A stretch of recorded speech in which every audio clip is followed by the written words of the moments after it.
بسم اللہ الرحمن الرحیم۔ السلام علیکم۔ کسی گاؤں میں ایک سیدھا سادہ بولا بالا سا آدمی رہتا تھا۔ اس کے ذہن میں یہ بات سما گئی کہ مجھے اللہ سے دوستی کرنی ہے، اللہ تک پہنچنا ہے، اللہ کی معرفت حاصل کرنی ہے۔ اس کو جو کوئی بھی کچھ بتا دیتا وہ شخص وہی کچھ کرنے بیٹھ جاتا تھا، مگر اس کو اللہ نہیں مل پایا۔ وہ بیچارہ بہت پریشان رہنے لگا۔ آخر کسی نے اس کو سمجھایا کہ بھئی، جو مقصد تم حاصل کرنا چاہتے ہو وہ ایسے تو نہیں ملے گا۔ اس مقصد کے لیے تمہیں کوئی استاد، رہنما یا مرشد ڈھونڈنا پڑے گا۔ وہ تمہیں سبق دے گا، پھر تمہارا مقصد پورا ہوگا۔ وہ مرشد کی تلاش میں مرا پھرتا رہا، مگر کہیں بھی بات نہ بن سکی۔ آخر تنگ آ کر ایک رات سونے سے پہلے اس نے فیصلہ کیا کہ صبح سویرے گاؤں کے باہر جا کر بیٹھ جاؤں گا، اور اللہ چاہے گا تو جو پہلا شخص مجھے اللہ ملوا دے گا بس وہی میرا مرشد ہوگا۔ اس نے اللہ سے دعا کی اور وہ سو گیا۔ صبح منہ اندھیرے وہ گاؤں کے باہر جا کر بیٹھ گیا۔ اتفاق سے وہاں سے جو پہلا شخص گزرا وہ ایک چور تھا، جو رات کو کہیں سے چوری کر کے واپس آ رہا تھا۔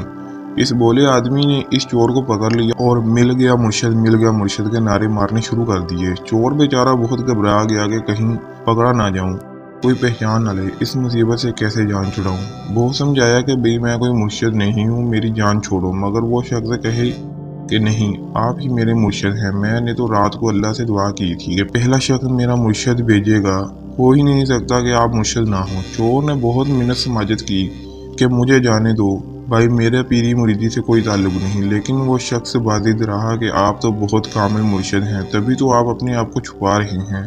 کامل مرشد تو ہوتے آپ کے جیسے ہیں۔ آخر چور نے جان چھڑانے کے لیے یہ ترکیب سوچی کہ بھئی ٹھیک ہے، میں نے تمہیں مرید کر لیا، اب تم جاؤ اور سامنے جو درخت ہے اس کے نیچے جا کر اللہ کے حضور سجدے میں گر جاؤ، جب تک میں خود نہ ہوں تم نے سجدے سے اٹھنا نہیں ہے۔ اس بولے شخص نے کہا، واہ، آج مرشد ملا اور آج ہی سبق میں مل گیا۔ وہ تو خوشی خوشی فورا جا کر سجدہ ریز ہو گیا۔ چور اپنی جان چھڑا کر وہاں سے چلتا بنا۔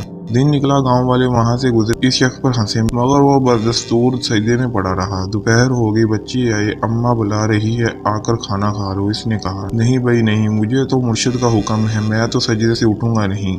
شام کو بیوی خود آئی کہ رات ہونے والی ہے، سارے دن کے بھوکے پیاسے ہو، گھر چلو، مگر وہ شخص دس سے مس نہ ہوا۔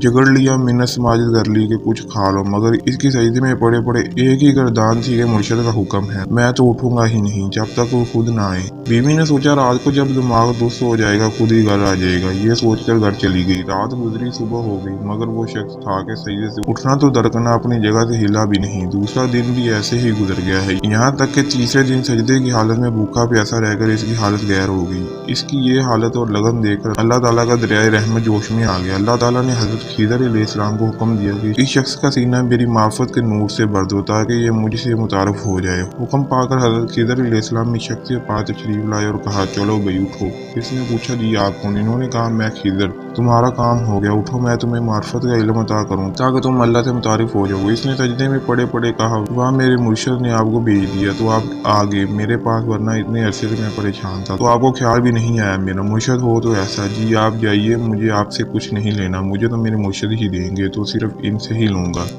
وہ سمجھایا کہ بھئی وہ چور ہے۔ وہ بولا، مرید کہے کہ اگر وہ چور ہے تو مجھے سبق دیے، ابھی صرف 3 دن ہوئے تو آپ کیسے آ گئے؟ نہیں جی، وہ تو کامل ہے تبھی تو آپ آ گئے، میں ایسے کامل کو چھوڑ کر آپ کے کہنے پر کیوں چلوں؟ جائیں اپنا کام کریں۔ آخر خضر علیہ السلام نے اللہ تعالیٰ سے عرض کیا کہ اے اللہ، تیرا یہ بندہ تو مانتا ہی نہیں، حکم دیجیے اب کیا کروں؟ اللہ تعالیٰ نے حکم دیا کہ جیسے میرا یہ بندہ کہتا ہے ویسا کرو، پہلے اس چور کو علم عطا کرو، پھر اس کو عطا کرو۔ آخر خضر علیہ السلام اس چور کے پاس پہنچے اور اس کو غسل کروا کر توبہ کروا کر علم معرفت منتقل کیا، پھر اس کو لے کر اس بولے مرید کے پاس آئے اور چور نے وہ علم اس مرید کو منتقل کر کے اللہ کی معرفت عطا کی، اور اس چور نے بے اختیار یہ کہا کہ وہ مرید ہو تو ایسا جو پیر کو نواز دے۔ اس حقائق کی تشریح حضور نے یہ بیان فرمائی کہ انسان کی اپنی لگن، خلوص، جستجو اور شوق ہوتا ہے جو اس کو اللہ تک پہنچاتا ہے۔ مرشد صرف ایک ذریعہ بنتا ہے۔